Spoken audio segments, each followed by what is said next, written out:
All right, it is just after 9, so we'll go ahead and get started. We're in Daniel chapter 11. Good to see everyone here this morning. Good to be back with you. I appreciate Sean taking class last week and getting through verse 20, verse 16.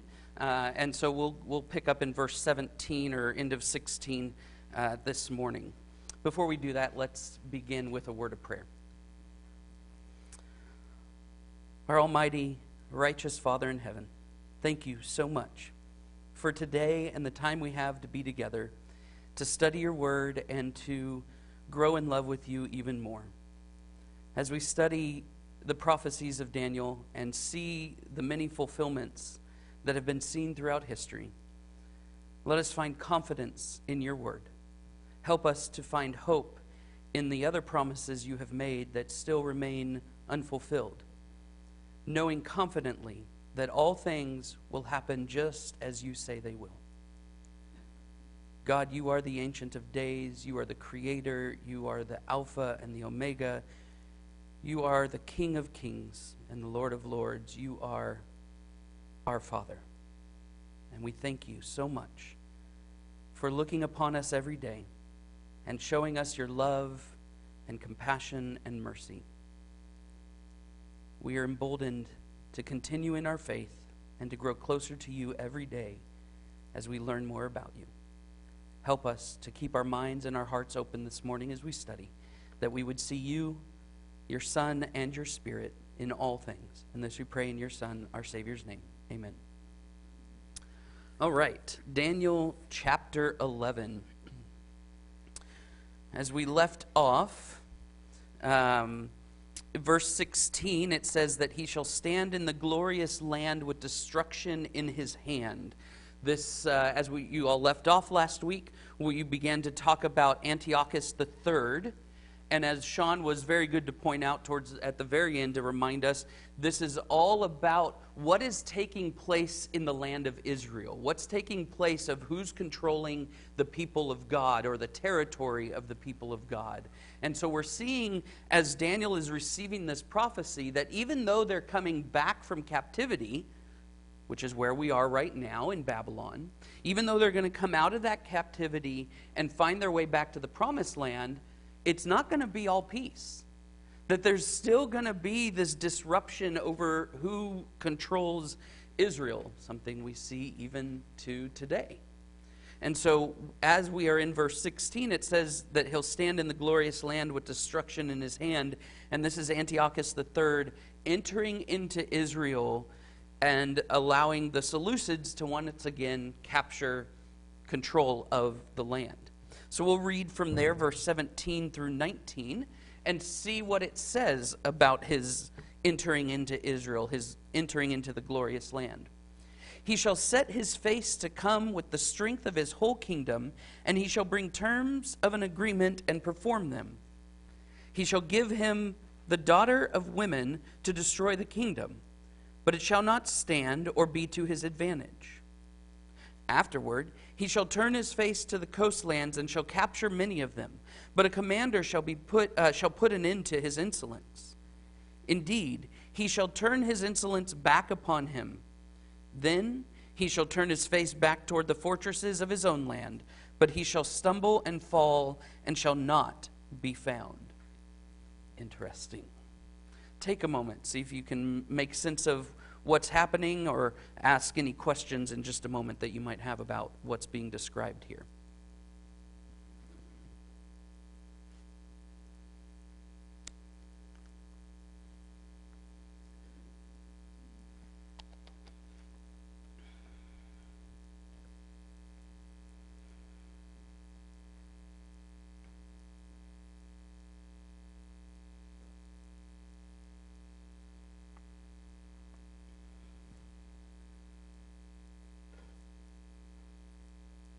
Okay. Anyone have interesting insight to what they dug into and found interesting about the text or about the fulfillment of these things?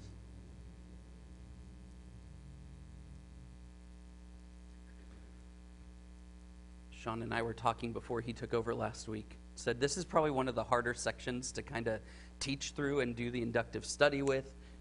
because it's this what seemingly obscure prophecy about what's going to happen, and the value of it comes when you can look into history and see it all, and it's kind of hard not to just read it and then tell you the history of that happens. But Miss Kay, you've got an idea there? Sorry. The daughter, that was Cleopatra the First, and she was supposed to side with her father, but she didn't. She sided with her new husband, so that kind of foiled the plans. Yeah, spoiled that plan. And then the commander later on, that's a Roman commander, Lucius Scipio, and he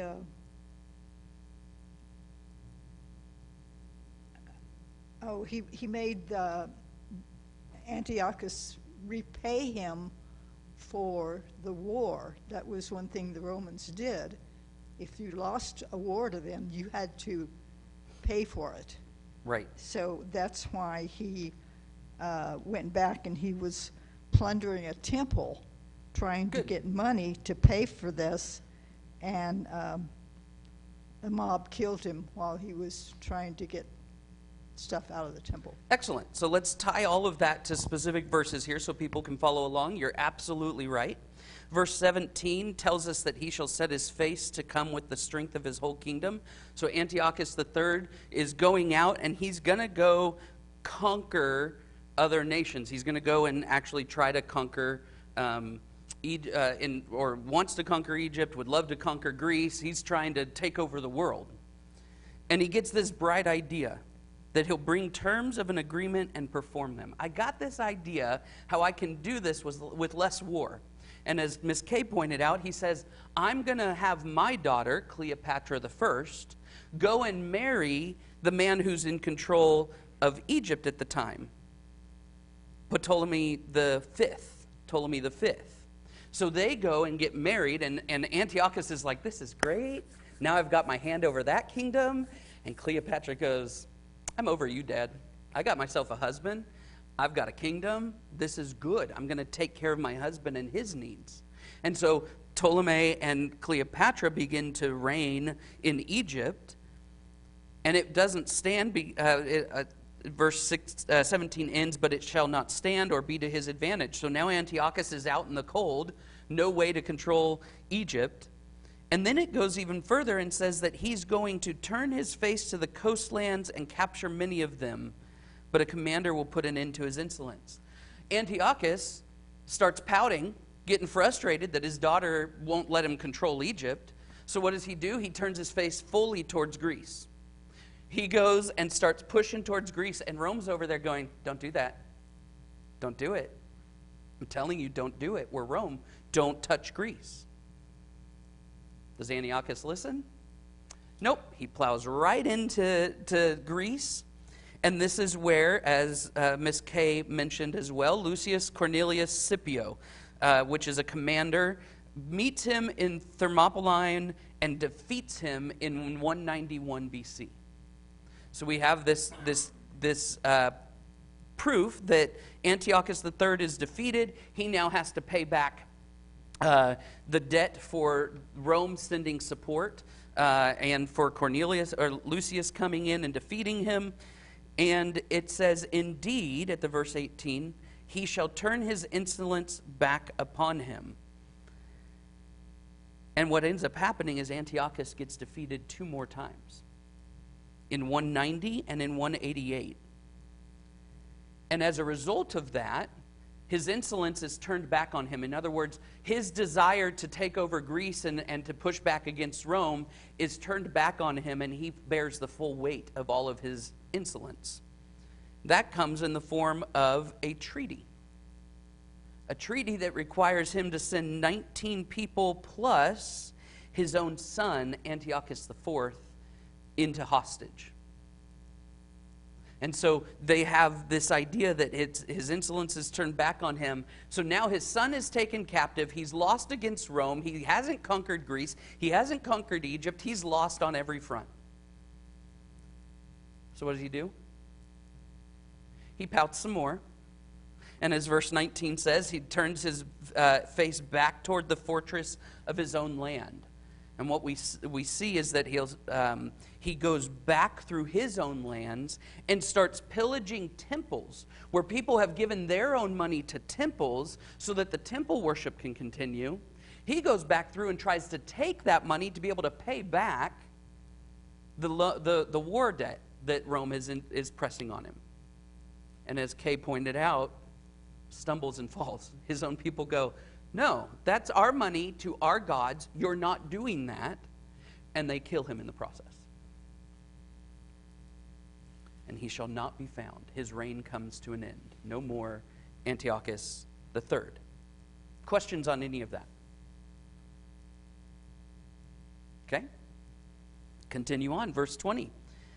Then shall rise in his place one who shall send an exactor of tribute for the glory of the kingdom.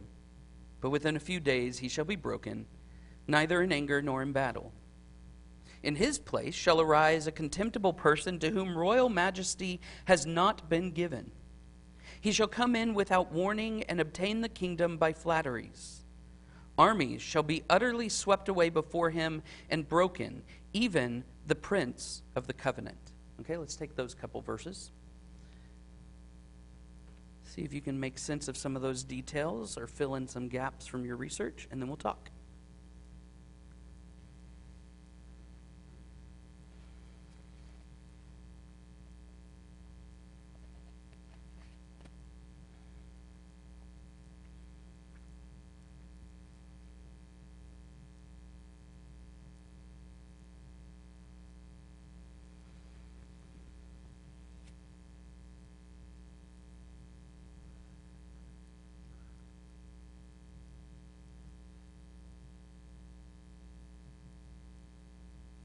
All right. Anyone find some interesting details or have questions about any of the terms here?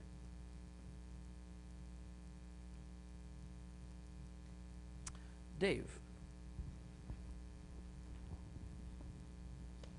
Thank you. The thing that not impresses, that's a bad word, that I noticed. Okay. It's not unlike the countries and societies of today. This guy placed a lot of value on taking everybody's money to fund his futile wars, and invariably the people turned against him. It comes to a breaking point with people, and they just, I'm taking it all, it's mine, right, and leave you with nothing. And that, that's to me, that keeps ringing out over and over again. And of course, failed campaigns. And it just it's something to look at. Finally they said, forget it. Guess what? You're gone. So yeah, got replaced. And we see that in Antiochus III, and then his son takes over. Verse 20. He's the one who takes a rise in his place and repeats the cycle. Yeah. So Seleucus IV. So he is Antiochus III's son. Seleucus IV takes over and comes up with this plan to repay his father's debt. How does he do that? He sends his finance manager into these places and tries to exact taxes and take money from the temples again. Didn't quite learn from that, from his father. So his finance minister comes back pretty much empty-handed and then ends up poisoning Seleucus IV and kills him in 175 BC. So he is broken, neither in anger nor in battle. Yes, Dave?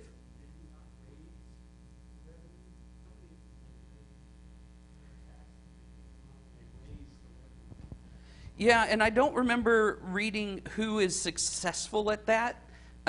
Probably Antiochus IV, if I had to guess, because Seleucid has a very short reign. His is so short he can't get there. Yeah, he's gone.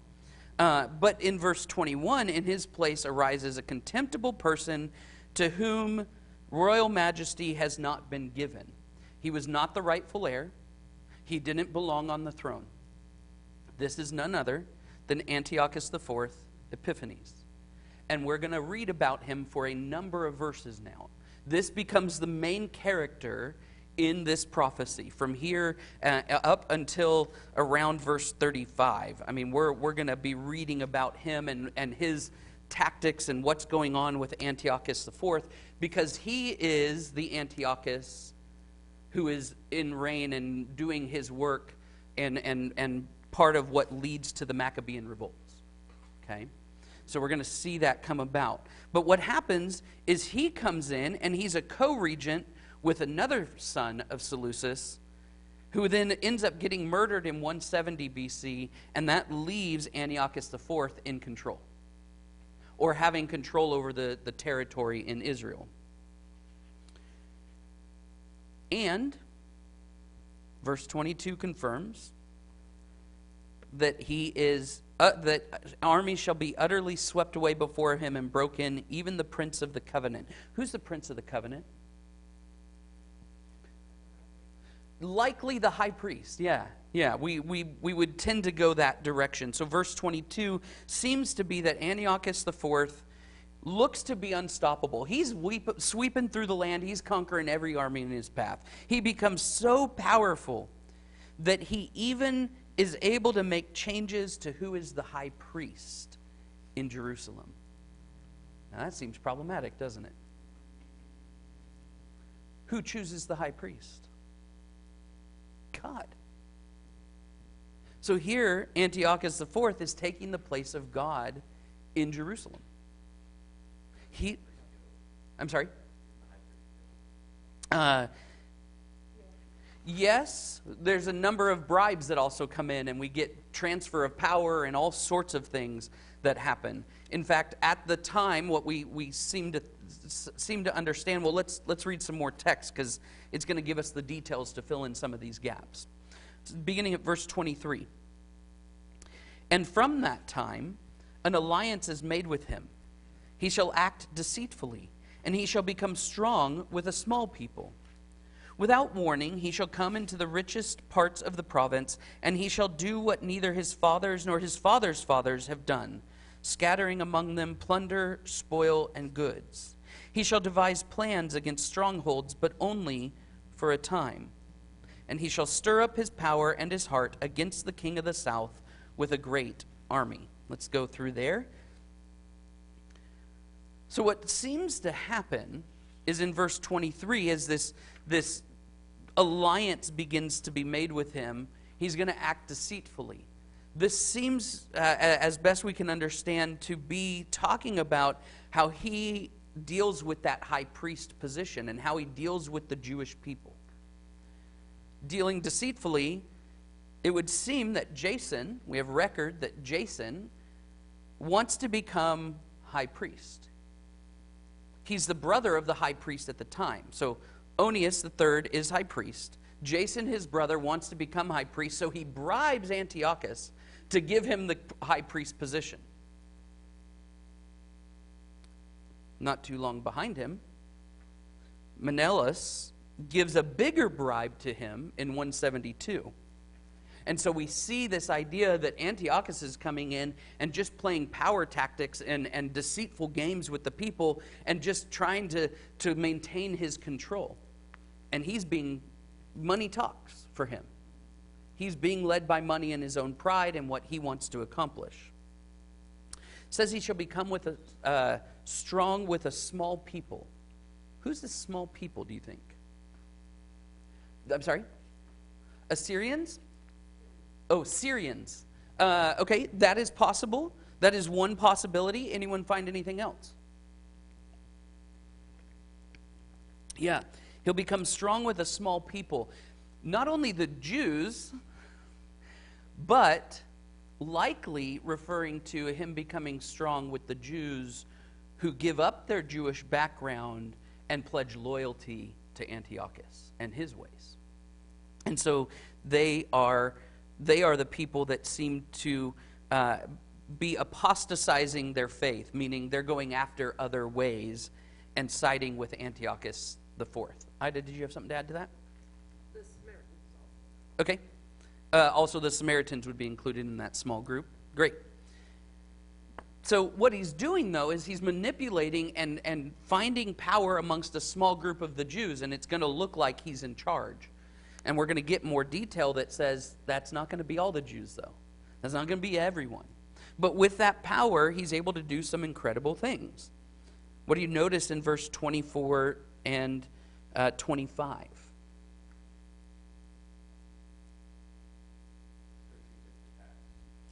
Strategic attacks. Yeah. Yeah. And so he's going in without warning to the richest parts of the province, and he'll do what his fathers and his fathers' fathers have not done. He's going to conquer, and he's going to plunder, and he's going to scatter among them spoil and goods. But what do we see at the end of verse 24? I think this is important to see at this point. What happens to him? What happens to his plans?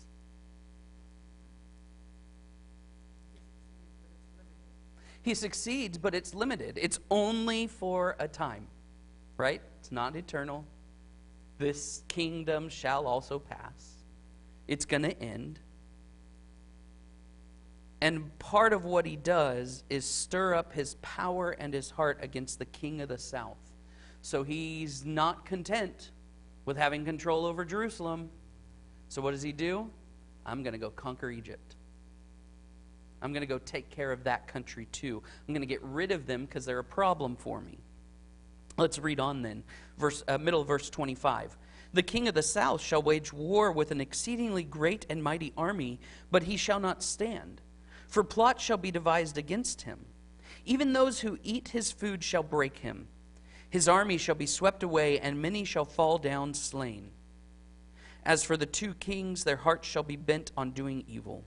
They shall speak lies at the same table, but to no avail, for the end is yet to be at the time appointed. And he shall return to his land with great wealth, but his heart shall be set against the holy covenant. And he shall work his will and return to his own land.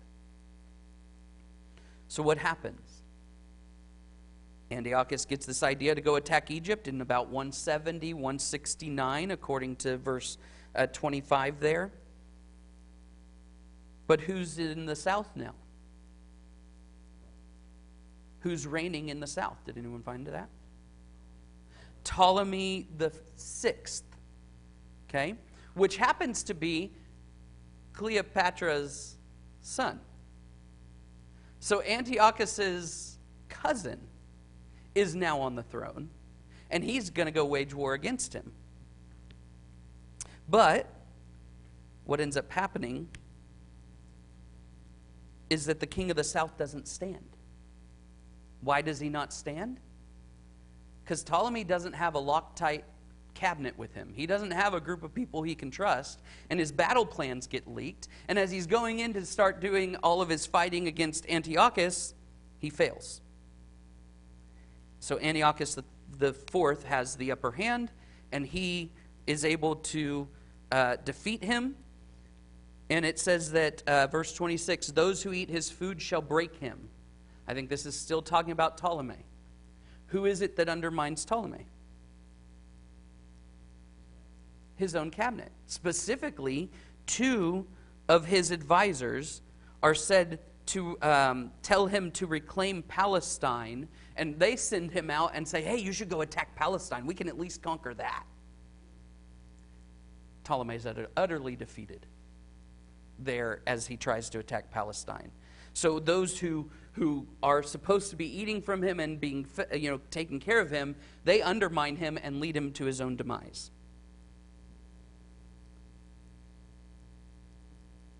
So what ends up happening is Ptolemy the sixth and Ptolemy the seventh reconcile. There was some rift between the brothers. And so they reconcile, these two kings. They'll be bent on doing evil, trying to reclaim their power and exert their power as kings in Egypt. They become co-regents, and they do press against Antiochus the third, and able to kind of keep him back Antiochus the fourth, and keep him back and limit his process. But even in that, Antiochus is going to return to his land with great wealth, but he's frustrated again. Here's another king, didn't get the battle victory that he wanted. So what does he do? Sets his heart against the Holy Covenant. Who would that be? The Jews. He's going to go back into the land, and so what actually had happened is Jason, remember, who bribed him to become high priest, who was then outbribed. So Jason got outed as high priest. Jason hears rumor that Antiochus died in this battle against the Ptolemies. So he says, great, this is my opportunity. That king is gone. I can take back the high priesthood. So Jason is lobbying to get that, and Antiochus hears about it and comes back through and whips through the land. And it says that he attacked Jerusalem, and 80,000 Jews were massacred. He was so mad that he didn't win the battle against Egypt or against Palestine that he said, you know what, I'm going to get a victory. I'm coming right back through, and I'm going to destroy the Jews. Let's take a minute. Daniel has been crying out for answers. God, what's going to happen to our people? God, how are we going to find relief? How are we going to go back to the promised land and find everything that you've promised us? You've promised these things, and I'm waiting for an answer. And the angel of the Lord comes with this prophecy. It's not very encouraging right now, is it? Because you are going to return to your land, but there's going to be this power struggle. And you're just going to be pawns in it. Your own people won't be able to have their own kingdom and their own land and their own nation again. And it doesn't get much better. He continues on, but I want us to look for signs of hope in this next section. I think there's some beautiful pieces of this text that are really important for us to see through verse 35. Because they start to highlight the hope that comes at the end of all this. So, verse 29. At the time appointed, he shall return and come into the south. But it shall not be this time as it was before. For ships of Kittim shall come against him, and he shall be afraid and withdraw, and shall turn back, and be enraged and take action against the holy covenant. He shall turn back and pay attention to those who forsake the holy covenant. Forces from him shall appear and profane the temple and fortress, and shall take away their regular burnt offering. And they shall set up the abomination that makes desolate. He shall seduce with flattery those who violate the covenant. But the people who know their God shall stand firm and take action.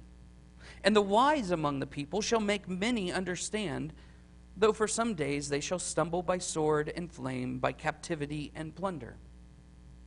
When they stumble, they shall receive a little help, and many shall join themselves to them with flattery.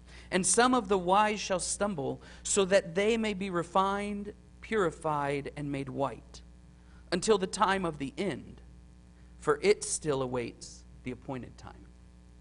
All right? Take a moment with that. See what you can make sense of it. See what questions you have. See if you can identify some of the hope in there.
All right, what do you notice? What questions do you have? Sean. And they have also had experience with epiphanies because he went over to Cyprus and had this naval battle with Cyprus, which ironically is where the term Palestine comes from the Philistines who came from Cyprus way, way, way, way back. Yeah. So it's all kind of coming full circle, at least for these Cypriots to come over and scare away epiphanies, at least for a time. Yes. That is one look at it. There's another that I'll look at. I think all of that ties together. Yes. Yes, that's the beginning of it. Miss Kay. Well, the ships from Kittim were a Roman fleet from Cyprus who sided with Egypt, and that's why they couldn't conquer that. Good. So Antiochus didn't get the warning the first time when he tried to go conquer Greece, and they said, don't come here and do that. Rome defeats him. He wags his tail, goes back, or puts his tail between his legs, goes and defeats Jerusalem, the easy target. He goes back at this back and forth. So then the last thing we read in verse 28 was that he shall return to his land with great wealth, but his heart shall be set against the Holy Covenant. There he goes, and he defeats the Jews again, destroying 80,000 people. And then he goes, you know what? Let's give it one more shot. Let's go back to Egypt and try to conquer it. I'm going to take this back. And as Ms. Kay pointed out, Rome, who is now becoming a powerhouse, they're starting to make alliances with these other nations like Cyprus. So this is the added layer I wanted on that Cyprus conversation, Sean, is they're backed by Rome. Rome comes in and sends this fleet of ships from Cyprus, and they destroy him. And he's going to be afraid and withdraw and turn back. Rome is becoming the powerhouse. And again takes it out on the Jews. When he doesn't win, he goes back and is enraged and takes action against the Holy Covenant. Verse 30. He shall turn back and pay attention to those who forsake the Holy Covenant. So he goes back and tries to get that ego boost from the people who are willing to turn against their Jewish faith and are willing to pledge allegiance to him. So he's both willing to destroy them because they're an easy target, but he's also willing to take an easy pat on the back and, our king, Antiochus, yeah, you're ours. He goes in and takes the easy victory both ways. This guy is egotistical. He's wanting to feel the pride of victory and can't get it anywhere else, and so he keeps coming back to Jerusalem. Lisa, yeah. Power there and try to completely demolish the Jewish system. Sacrifices a pig on the altar and then spreads the broth of that around the temple. And so it's like marking his spot, basically. Like you aren't going to worship God from this place. Good. Yeah, not only are you not going to worship God from this place, as it says in verse 31, profaning the temple and fortress, and shall take away the regular burnt offerings. We've talked about in Jeremiah, we talked about it in a little bit in Lamentations, that the city of Jerusalem was also known as a fortress that no one could penetrate. No one thought that anyone would be able to destroy Jerusalem. And so he's coming in and profaning that whole city and taking away the regular burnt offerings. Not only the burnt offerings, he actually continues to prohibit Scripture. He prohibits circumcision so that no new Jews can be formed. He then gets rid of Jewish festivals and sacrifices, all under the penalty of death. He puts them to the ultimate test. Are you loyal to me or are you loyal to your God? Ms. Kay? And he erects a statue to Zeus in the temple area. Yeah, and I think that's what it's alluding to when it says they shall set up the abomination that makes desolate. That he, in December 6th, 167 BC, sets up an idol to Zeus, and 10 days later they begin sacrificing their animals to their god Zeus, including which kind of animal? Did anyone find this? a pig, which is an absolute intentional slap in the face of the Jewish faith, because they are not to be eaten or touched. They are an abomination. And so here we have this abomination that makes desolate, being that worship to Zeus in the house of God.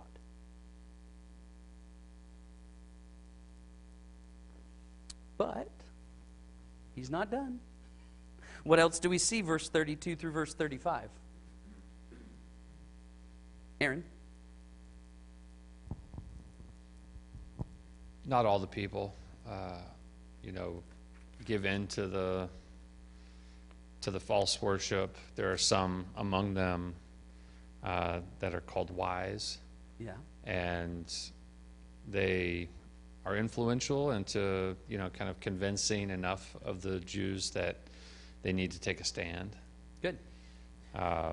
And it's, in verse 35, some of the wise shall stumble so that they may be refined, purified, and made white until the time of the end, for it still awaits the appointed time. So they're fighting back, not perfectly, but they are resisting. They're resisting. They're acting in faith. What is the foundation of their faith? It says this in the text. What makes them choose not to side with Antiochus? Antiochus is coming with bribes, and he's coming and flattering them to violate their covenant. Who are the wise among the people of God? They know their God. What is the most important piece, that the foundational structure of faith, any faith? It's knowing who you're putting your faith in. Those who know their God are willing to stand up and revolt, are willing to teach others about this option and the way that they need to live faithful to their God. And some will stumble, it says in verse 33. I think the idea is some are going to die. Some are going to be beat. They're going to be tortured. But they will die. But as this goes on, they're going to gain support. People are going to see how they live and how they die for their faith, and they're going to join in and be willing to support them. Many will join themselves to them. But some of the wise, those who are doing it for earnest purposes, not for flattery, not to be part of the in crowd that's revolting, but those who are earnestly trying to serve God and support the Jews and their God, they will be the ones who are refined and purified and made white. In other words, made holy and righteous in God's sight, even to the point of death. We had Miss Kay, then Dave. I think this is when Judas Maccabeus came on, and with the assistance of Rome, defeated him. Correct. So to add some more historical context, when they stumbled, verse 34, they shall receive a little help. It's not just a little help. What ends up happening is that through the teachings, the verse 33, the wise among the people shall make many understand. So they're teaching the people. What ends up happening is that the priest at the time, Mattathias, and his 5 sons decide, we're not going to let our temple fall unresisted against. We're not going to let him come in and just totally destroy it without pushing back. One of those sons is Judas, also known as Maccabeus, whose name is translated as hammer. So he lays down the hammer, and they do the Maccabean revolt, and they push back against Antiochus. Dave, did you have something to add? Yeah.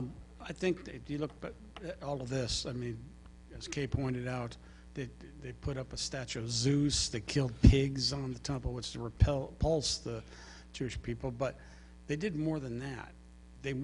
He tried to make it where they didn't want to come back, and that's a big difference. And so Yeah. I read it's estimated that Antiochus IV is said to have killed 80,000 Jews. Right. Taken 40,000 as prisoners, and sold another 40,000 as slaves. And he also plundered the temple, robbing it of approximately $1 billion by today's calculations. Wow. And he just wanted to decimate them. He wanted them not want to come back. And I'm saying this because that we should look at that as a credible, motivating thing. Yeah. Just where you place your priorities. Right? Especially, I think, to add to that, Ida has something I'll let her say, and then I'll wrap us up here. That's okay. Whatever you got. This doesn't have anything to do with the history necessarily, but to bring this down to us, you spoke about the basis of faith is knowing God. If we wonder why we don't stand firm and why we don't take action, it's because we don't know God. Yeah. And in Jeremiah, he said that no more will people say to his neighbor, know the Lord, because they will all know him from the lowest to the greatest. Mm-hmm. And so if we don't stand firm, we don't take action, do we know the Lord? Good. Good. It is a call for us to reflect on ourselves. Are we getting to know God every day? Are we looking into His Scripture and learning about Him, or just seeing a bunch of laws and restrictions and judgment? We're not seeing God at that point. I want to bring out two phrases here that I think are extremely important in transforming this whole section. I'm going to try to do this in the 2 to 3 minutes I got left. Let's go back to the ships of Kittim. This is not the first time that they are referenced in the Bible. Numbers chapter 24. Numbers chapter 24, they're referenced in verse 24. It says, but ships shall come from Kittim and shall afflict Asher and Eber, and he too shall come to utter destruction. Doesn't sound like much. But let me read you the verses of the oracle of Balaam, the son of Beor, that begin in verse 15. The oracle of the man whose eye is opened, the oracle of him who hears the word of God and knows the knowledge of the Most High, who sees the vision of the Almighty, falling down with his eyes uncovered. I see him, but not now. I behold him, but not near. A star shall come out of Jacob, and a scepter shall rise out of Israel. It shall crush the forehead of Moab and break down all the sons of Sheth.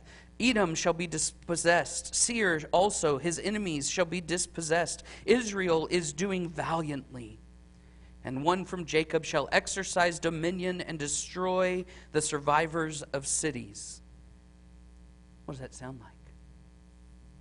A star coming from Judah, a scepter out of Israel, one from Jacob exercising dominion and destroy the survivors of the cities. This is prophetic language that's talking about the time when the Messiah would come. What arrives, what appoints and shows where Jesus is lying in the manger? A star. We see this imagery. He becomes the star. He is the star that we're all looking for. He is the scepter, the king who rises out of Israel. So when Daniel gets this, I would expect that God was not just throwing out that it's the ships of Kittim. It was intentionally said so that he'll pull back to Numbers 24 and remember an additional promise that God had made. That when the ships of Kittim come and afflict Asher and Eber and destroy them, that this is talking about a time when the star and scepter would come. This was pointing to a time when the Messiah would come. Jesus confirms this. He uses a statement that we see in verse 31. The verse 31, it says, they shall set up the abomination that makes desolate. In Matthew chapter 24 and verse 15, Jesus says, in reference to the destruction of the temple that's going to come in later in 70 AD, he makes reference and says that's the abomination that makes desolate. Now wait, didn't Antiochus just set up in about 167 BC the abomination that makes desolate? And then Jesus takes that same phrase and says, oh, it's going to happen again. These aren't mutually exclusive. We don't have to make that one statement fit only one moment. Jesus is saying, yes, it took its fulfillment at the time of Antiochus, and I'm seeing that same pattern repeat itself in this next phase. So Jesus continues to develop and show that there's patterns that show up, that while it may have meant Antiochus and Daniel, it also means another destruction, any destruction of God's holy temple. We can see this as we look in the text earlier in Daniel chapter 8. There was a little horn that rose in the Greek Empire. In Daniel chapter 7, there was a little horn that rose in the Roman Empire. Is that the same little horn? No, it's an image that calls to mind a king of limited power, ultimately. He's a little horn. He doesn't seem like much, rising up and taking power. That happens in repetition, and as Dave pointed out, it's what we see even today, what we're reading in this text. And so we need to be careful to understand what these things mean. They have exact moments that they become fulfilled, but they also speak to patterns. So we'll talk about that again next week if we need to, and wrap up chapter 14. I appreciate your attention and your comments. Thank you so much for your time.